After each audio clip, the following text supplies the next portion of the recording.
Captain Zariah of the Zelari Starfleet had never disobeyed a single command in her life. Her record was perfect. Her loyalty to the Galactic Alliance was unquestioned. She was known for her cold logic, her precision in combat, and her strict discipline, but that was before she met the human. It all started when her cruiser, the Silent Tempest, received a distress signal from a dying Earth colony on a distant moon called Delta Orionine. The colony was small, recently established, and unknown to most of the galaxy. Zariah's orders were clear: rescue any survivors and report back. It was supposed to be a simple mission, in and out, but as her ship descended onto the moon's surface, something strange stirred inside her. She couldn't explain it. A strange feeling like her instincts were pulling her toward something, or someone. Her boots hit the dusty ground. The air was thin but breathable. Scanners showed only one life form remaining in the colony, one human alone. Zariah led her squad through the ruins of the settlement. Buildings had collapsed, machines lay broken, fires still smoldered in the distance. It was a scene of chaos and loss. Then she saw him. He was leaning against a broken wall, injured but alert. He had dark hair, a short beard, and blue eyes that stared directly into hers. He didn't speak. He didn't move. But Zariah felt the air shift the moment their eyes met. "Captain," her second-in-command whispered, "the human is alive. Should we take him aboard?" Zariah nodded slowly. "Yes, prepare him for transport." The man's name was Liam Carter, a technician. From Earth, he was not a soldier. He had no weapons, no power, and no knowledge of who Zariah was. But he looked at her like she was just a person, not a feared Zelari warrior. That made her uncomfortable and curious. Back aboard the Silent Tempest, Liam was treated for his wounds. He stayed in the medical bay under guard. Most of the crew ignored him, treating him like any other rescued life form, but Zariah found herself watching him. Not for danger, but for something else. He was different. Unlike the Zelari, who were tall, silver-skinned, and ruled by logic, humans were emotional, unpredictable, and chaotic. That was why protocols were strict: no bonding with humans, no romantic attachments, no mating. The Zelari Council believed that emotional ties made warriors weak. Zariah had always agreed. Until now. She observed Liam through the security cameras, telling herself it was her duty. But when he smiled while helping a medic carry tools, something inside her shifted. Her chest tightened. Her thoughts wandered. She couldn't focus. This was dangerous. A few nights later, Zariah visited him in the observation deck, where Liam had been granted limited movement. He was staring at the stars. "They're beautiful," he said, not turning around. Zariah didn't respond immediately. She simply stood beside him. "I used to think Earth had the best skies," Liam continued, "but out here, it feels like the universe is alive." Zariah nodded. "The stars do not speak, but they carry history." He glanced at her. "And what do your stars say about humans?" "That we are not meant to be close," she said firmly. "It is against protocol to bond with your kind." Liam chuckled. "Good thing I'm not trying to bond, just talking." But his voice was warm. His eyes held something honest, something that made Zariah look away.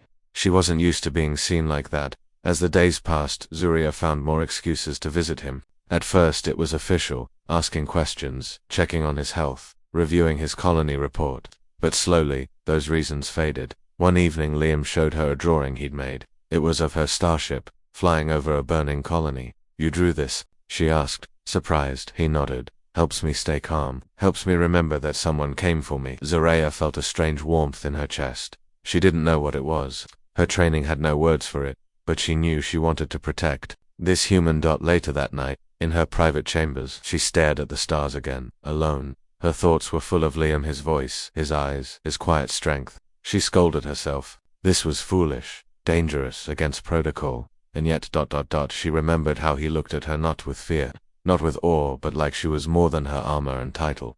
That look haunted her. 1 week passed. The crew prepared to leave the system. Liam was to be dropped off at the nearest Earth base. The mission was complete, but Zariah wasn't ready to let him go. She walked to the observation deck one last time.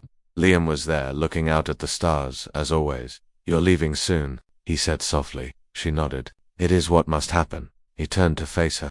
"I don't want to go." That stopped her. "I feel like I belong out here now," he continued. "With you." Zariah's heart pounded. For a moment, she wanted to speak, to say something that no Zelari captain should ever say, but she couldn't. Instead, she whispered, "Sleep well, Liam." Then she left. In her quarters, Zariah stared at her reflection. Her silver skin shimmered under the dim light. Her eyes, once sharp and cold, now held doubt. She touched the glass and said quietly, "What are you doing?" For the first time in her life, Captain Zuria wasn't sure. Something was changing. And it began with a human named Liam Carter.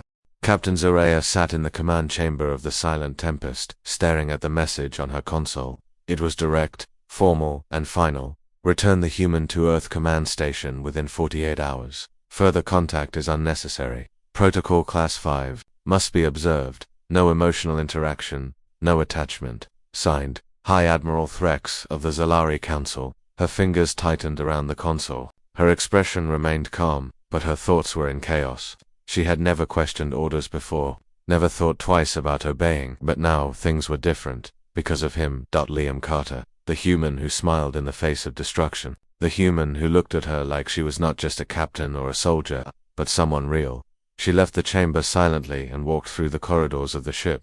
The crew nodded as she passed, unaware of the storm inside her. She reached the observation deck once more, where Liam stood alone, as he often did. He turned when he heard her. "You're early," he said with a soft smile. Zuria gave a small nod. "You must prepare. We are taking you to the Earth Command Station tomorrow." Liam's smile faded. "I see. Orders." Yes, there was a long silence between them. "I guess this is goodbye, then," Liam said quietly. Zuria didn't respond. She simply looked at him. His hair was messy. A small scar ran across his cheek from the colony attack. He wore the simple clothes given to him by the ship's medical team, and yet he looked strong more than most warriors she had met. "You saved me," Liam continued. "Not just from that colony, but from ... feeling lost." Zuria blinked slowly. "You are not a soldier. Why were you sent to such a dangerous moon?" Liam shrugged. "Cheap labor. Earth needs colonies. I was just a technician. I went where they told me." "But you survived," she said, her voice almost a whisper. "I guess I was waiting for you," he said, smiling again. Zuria looked away. Her heart beat faster. No Zalari was supposed to feel this way. Emotions were a weakness. Love was disorder. That was what they were taught from childhood. But standing next to Liam, she didn't feel weak. She felt alive. She turned to leave, but Liam gently called Zu. She stopped. "I know you have rules. I know this can't be anything, but thank you for being kind, for talking to me. I won't forget it." Zuria didn't reply. She walked away, her footsteps heavy. That night she couldn't sleep. Dreams were full of stars and of Liam. The next morning, preparations were made for Liam's departure. A small shuttle was loaded and ready. Zuria stood with her officers near the dock. Liam approached, carrying a small bag. He looked calm, but his eyes showed sadness. He saluted in the Earth style. "Thank you for the rescue, Captain." Zuria gave a formal nod. "You were under our protection. It was our duty." But those words felt hollow. She looked into his eyes, and her mind screamed to stop him, to say something, to fight the order. But she said nothing. He stepped into the shuttle. The doors began to close, and something inside her broke. "Wait," she said suddenly. The crew looked at her in confusion. She stepped forward. "Abort the launch, Captain," her second-in-command asked. Zuria's voice was firm. "I said, abort it. I am changing the plan." The launch was cancelled. Liam stepped out slowly, surprised. "What's going on?" Zuria turned to her officers. "Prepare the ship for a change of course. We will deliver the human personally after a detour through the neutral zone."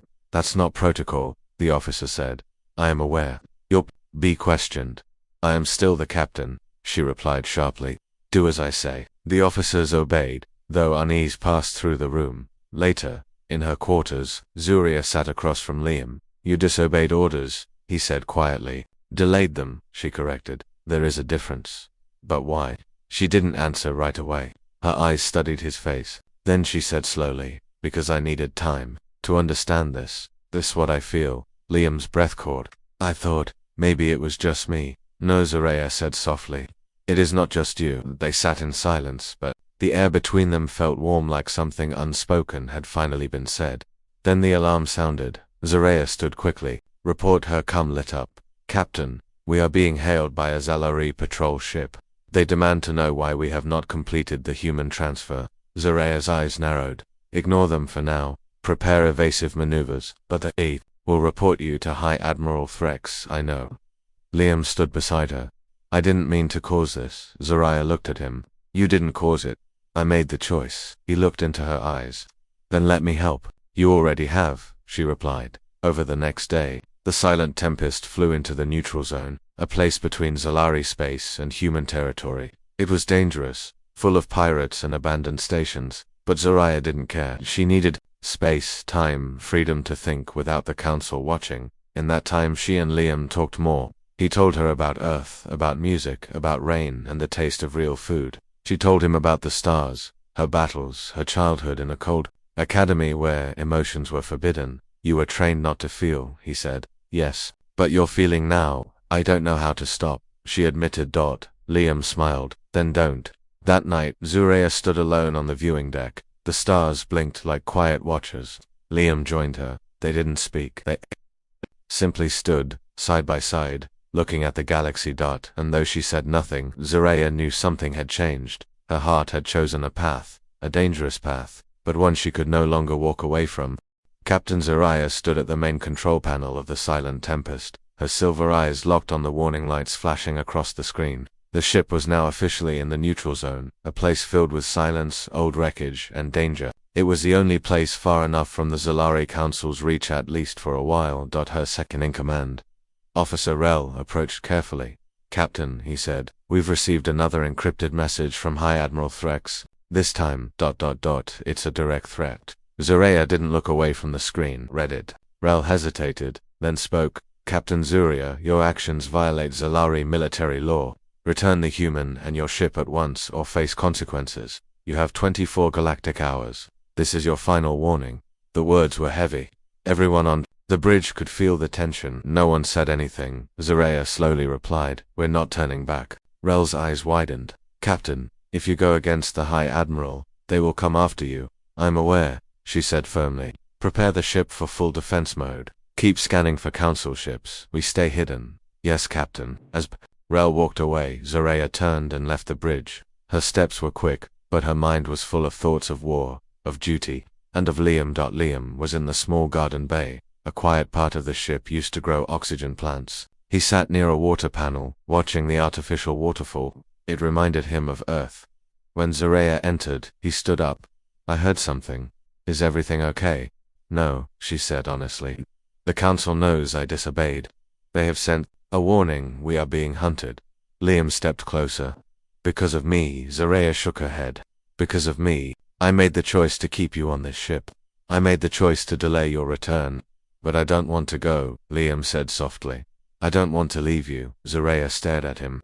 His words were simple, but they cut deep. Her training told her to stay away, to stay strong and cold. But her heart, something she had ignored for years, was no longer quiet. I feel something when I'm near you, she admitted. It's new, it's strong, it's not logic. But I can't ignore it anymore. Liam smiled gently. Neither can I. They sat together in silence for a long moment. For once, the galaxy felt far away. Just a people from different worlds, trying to understand something bigger than rules and orders. But the moment didn't last. An emergency alert echoed through the ship. Enemy vessel detected. Zalari Council warship approaching. Zoraya stood instantly. They found us. The bridge was in chaos as Zoraya entered. Status report, she ordered. Rel responded quickly. The council ship, the Righteous Flame, is 15,000 clicks out and closing fast. Heavily armed. Their weapons are locked. Zoraya narrowed her eyes. They mean to take us by force. What are your orders? Rel asked. At the display she could see the ship's shape now. It was larger than hers, more powerful. If she chose to fight, her crew could die. If she surrendered, they would take Liam and she would be court-martialed. We run, she said. Power. All thrusters. Head deeper into the neutral zone. But Captain, we can't win this fight. Not today. I will not let them take what they have no right to control. The ship shook as the Righteous Flame fired a warning shot. Shields up, Zoraya shouted. Divert all power to engines. The Silent Tempest jolted forward, blasting into a debris field of broken ships and space junk. The chase had begun. Liam held onto the rail in the hallway as the ship shook. Lights blinked, and the floor vibrated with every blast. Zuria's voice came over the speaker. All hands prepare for evasive maneuvers. This is not a drill. Liam knew he was the reason for the danger. But deep down, he also knew Zoraya wasn't running just for him. She was running for herself. For her right to choose her own path. The Tempest darted through a broken asteroid belt, weaving between rocks and metal parts from long-forgotten battles. The enemy ship stayed behind, slower but stronger. Inside the bridge, Rel shouted. Shields. At 60%, engines overheating. Zaraya clenched her fists. We need cover. There's an old human station ahead, said another officer. It's dark. No power. Maybe we can hide inside. Do it. The ship dove into the shadow of the abandoned station, drifting silently inside a broken docking bay. The lights were cut. Everything went dark. The crew held their breath. Outside, the council ship slowed. They're scanning, whispered Rel. Cut all signals. We are ghosts now, Zuria ordered. Seconds passed like hours. Then, the enemy ship turned and drifted away, unable to detect them. The bridge sighed in relief. We're safe. For now, said Rel. Zaraya finally allowed herself to breathe. Begin repairs. Keep shields up. We stay here until it's safe to move. Later, Zuria met Liam in the dark hallway outside the engine room. He was helping a technician fix a pipe leak. You should rest, she told him. I can't sit and do nothing, he replied. Your crew risks everything for me. I want to help. Zoraya felt something deep in her chest. He didn't belong in this war, but he was trying to carry the weight anyway. You're not a soldier, she said. I never wanted to be. But I'm not running either. Zaraya stepped closer. I've never met someone like you. Liam looked into her eyes. Then let me stay. She didn't respond with words. She just reached out and gently took his hand. The gesture was simple. For a Zelari, it meant everything. Trust, respect, feeling. In that moment, Zaraya broke every rule she had ever followed, and she didn't care. The council would come again, stronger, angrier, more prepared. But so would she, because now she wasn't just a captain. She was a woman in love with a human, and she was ready to fight for him. The silent station floated in deep space, covered in shadows and ancient wreckage. The silent tempest had hidden there for 3 days. Inside, the crew worked hard to repair the ship.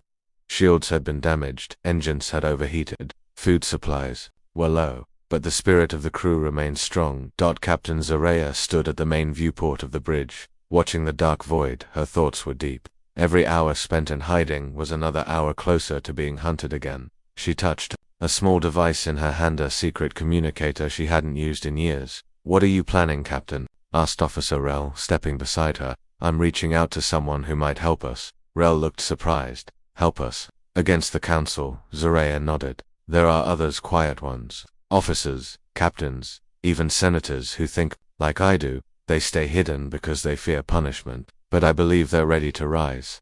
You want to start a rebellion? Zaraya looked at him with calm eyes. Not a rebellion, a choice, a future where we don't have to follow old laws that no longer make sense. And what about the human? Rel asked. Will you fight the whole council for him? Zaraya's voice was steady. I will fight for the right to choose who I protect, who I care for. That is what makes me different from them. Rel nodded slowly. Then I stand with you. Meanwhile, Liam worked in the engine room.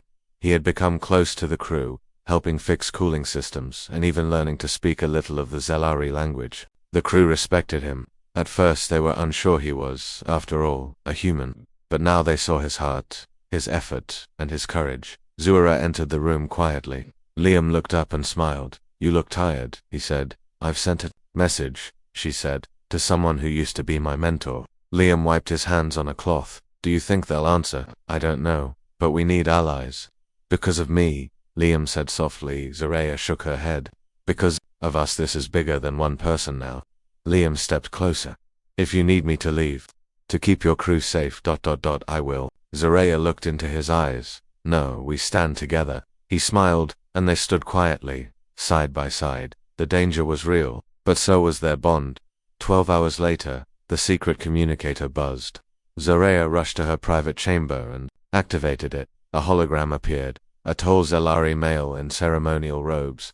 His name was Admiral Kereth, once a respected war leader, now a quiet voice among shadows. Zaraya, he said, his voice calm. You are either very brave or very foolish. Perhaps both, she replied. But I need your help. I heard what you did, keeping the human, disobeying threats, hiding in the neutral zone. You are lucky he didn't send assassins. Zaraya's tone was firm. What I did, I did. With honor. The council's rules are old. They don't belong in the future we want. And what do you want? Kereth asked. I want the right to choose. I want to protect those I care for, without fear of punishment. There was a pause. Then Kereth said, You are not the only one. Quietly, more captains whisper of change. But they wait. They fear. Then let them see someone who no longer fears, Zaraya said. Kereth smiled. You are like the fire of old times. Captain, I will help you. Meet me at Outpost 9. It is hidden in the rings of planet Valtha. Bring only those you trust. Thank you, old friend. The signal ended. Zuria stood in silence for a moment. Then she spoke over the ship's com. Prepare for departure. Our new heading, Outpost 9. The journey took 2 days through asteroid fields and abandoned trade routes. The ship was silent, focused. Liam helped wherever he could. Zuria trained him in self-defense, just in case. At night, they would sit in the garden bay talking about their worlds so different, yet so connected now. Zuria laughed more. Liam slept better. Even in danger, they had found peace in each other. Finally, they reached the glowing rings of Valthor. Hidden within was Outpost 9, a small, secret base used by old allies and rebels. As the Silent Tempest docked, Zuria took a team of 5 including Liam and entered the base. Admiral Kareth was waiting. He looked older than before, but his eyes were still sharp. He walked up to Zuria and placed a hand on her shoulder. Changed, he said. Love does that, she replied softly. His eyes shifted to Liam. And this is the human. Liam stepped forward and nodded politely. Yes, sir. Kareth smiled. You must be special. The last time Zuria disobeyed a direct order, she was 10 and refused to leave a wounded animal behind. I still don't regret that, said. The group sat down in a small war room. Kareth spoke. Many are ready to support a new path, but we need proof. We need a voice. If you speak at the next council meeting, even if they try to silence you, it will awaken others. They will arrest me, Zuria said. Maybe, Kareth replied. But your words will be heard. Liam looked at Zuria. You don't have to do this alone. She smiled at him. I'm not alone anymore. The next day they sent a signal. To the council, Captain Zuria requests a formal hearing. She will arrive in person. She will speak openly. She is not afraid. The reply came quickly. Permission granted. But consequences will follow. Zuria stood on the bridge, looking at the stars. Liam came beside her. Are you ready? No, she said honestly. But I must go. We'll go together. She looked at him. It will be dangerous, he smiled. So is love. But it's still worth it. And so, the Silent Tempest turned its course toward danger, back toward the council, back toward the heart of the storm. Zuria was no longer just a captain. She was a voice, a symbol, a leader for those who were tired of fear. And Liam, a simple human, was now a part of something far greater than himself. Together they would walk into the fire, not with fear, but with hope. The great halls of the Zelari High Council were filled with silence and tension. The entire chamber stood in perfect order, rows of tall blue-skinned council members with glowing robes and strict faces. High Admiral Threx sat at the center, his eyes cold, arms crossed, voice sharp. A single message had shaken the chamber just a day ago. Captain Zuria returns. She will speak. Now, she had arrived. The Silent Tempest hovered outside the council station, guarded by 4 patrol ships. Inside, Zuria stood before the airlock with Liam by her side. Her uniform was neat, her face calm, but her eyes were burning with something new purpose. You don't have to go in with me, she told Liam. But Liam took her hand. I want to. Whatever happens in there, I want to face it with you. She looked at him for a moment, then nodded. The chamber doors opened. Zuria stepped inside first, her boots echoing through the huge room. Liam followed closely. The Zelari guards watched him carefully. He was the only human ever to stand inside the council chamber. It was not just unusual, it was forbidden. Threx rose from his seat. Captain Zuria, you defied orders. You harbored a human. You fled to the neutral zone. You broke the most sacred law of Zelari protocol, and now you bring him here. I bring him here, Zuria said clearly, because he is the reason I opened my eyes. Gasps echoed through the room. Zuria walked to the center podium. She looked around at the council members, some shocked, some angry, and a few curious. I was trained to obey, she began, to follow every rule, to never question why. The council feared emotions, why we were told never to bond with outsiders, why humans, who showed loyalty and kindness, were seen as weak. Her voice grew stronger. But I saw something different. I saw bravery in this human, not from weapons, not from power, but from heart, from truth. Liam saved my crew. He saved me from the trap of blind obedience. She looked directly at Threx. I will not apologize for protecting him, and I will not apologize for caring about him. The chamber rumbled with whispers. A female counselor spoke up. You speak of feelings, Captain. That is not our way. Zuria turned toward her. Then perhaps our way needs to change. Threx stood, angry now. You are infected by human weakness. Zura did not flinch. If strength means rejecting kindness, Then I would rather be weak. Another counselor, an older one, stood. Slowly her eyes were calm.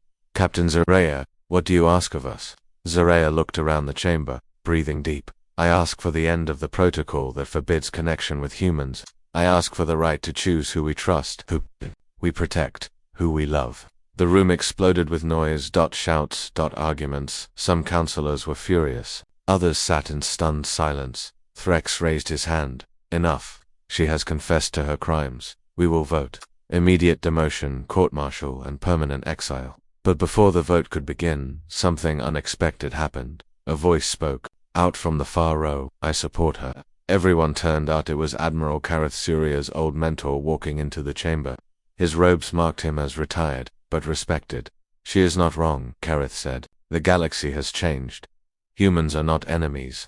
They are explorers, learners, allies, and what we call protocol is now fear wearing armor. One by one, other members began to speak. She risked her life for honor, said one. She saved her crew, said another. This law is ancient. We must review it. For the first time in years, the chamber was divided. Threx slammed his fist on the table. Enough. We vote now. Zura stepped back and held Liam's hand. Whatever happened next, they would face it together. The vote began. One by one, each counselor placed their decision into the ancient voting crystal.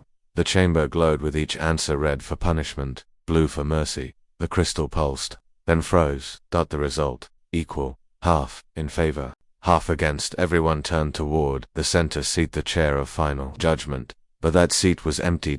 Until now. The chamber doors opened again. An elder figure entered, tall, graceful, and full of wisdom. High Council Elder Naira. She had not appeared in public for many years. The tie must be broken, she said, taking her seat. I will listen, then I will choose. She looked at Zaraya. Tell me one thing, Captain. Why should we trust a human? Zaraya didn't hesitate, because trust is a choice. Liam gave it freely, with no weapon, no demand. He gave it when we gave him nothing, and I saw the best of us reflected in him. Elder Naira nodded. Then she looked at Liam. Human, what do you feel for our kind? Liam answered simply, respect. I came here by accident, but I stayed, because I found something more than stars. I found someone who believed in me. I would never hurt her or any of you. The elder closed her eyes. The chamber was silent. Then she stood and spoke. Let it be known. The vote is complete. The final decision is mercy. The chamber gasped. The ancient protocol shall be reviewed. Captain Zaraya will not be punished. A human will be granted honorary protection under Zalari law, and the council will evolve. Zaraya exhaled in relief. Liam grinned. Rel and the crew watching from the ship cheered. Threx stood in fury. You'll destroy everything we built. Elder Nera looked at him coldly. Then perhaps what we built must be broken, so something better can grow. Outside, Zaraya and Liam stood at the dock, watching the stars. You changed them, Liam said. Zaraya shook her head. We changed them. They stood hand in hand. For the first time they were no longer running. They were home. The end.